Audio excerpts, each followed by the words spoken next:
қан сарысуын құямыз. Бұл дереу клеткаларында өзгеріс тудырады. Сосын өсуді тездетеді.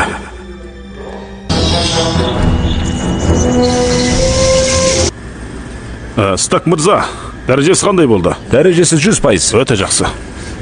Қаланың шамы күңгірттеу болғанымен, біздің даярлығымыз кемелді. Каттыңшы, айрым бөлмеде отырсаң, тіпті де рақаттанасың. Иә, айып етпеңіз.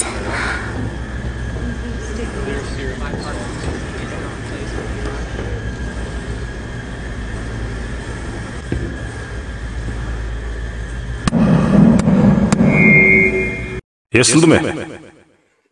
Қанымдар мырзалар, бүгін жаудың көзін құртуға енді бір қадам аттаған күн емес.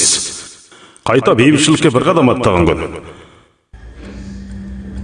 Біз тәжірибе объектіміздің бұлшықет құрылмаларына азырақ укол қоямыз. Яғни қан сарысуын құямыз. Бұл дереу клеткаларында өзгеріс тудырады. Сосын өсуді тездетеді.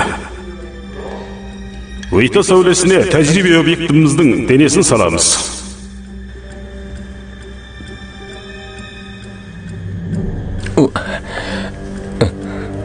Неге ауырмайды? Ол пенициллин. Қан сарысу құйын уақытын кер санайық.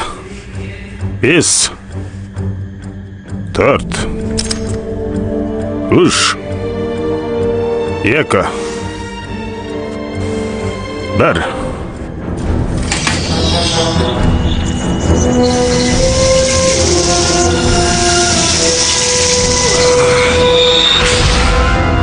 Баста, Стак мырза.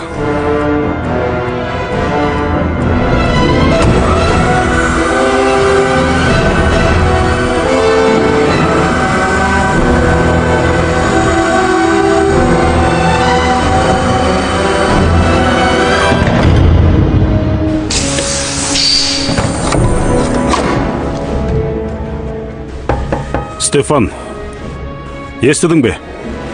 Тазалық үйіне барғым келіп жатыр. Бірақ енді үлгір алмайтын шығармын. Жалғастырсақ болады.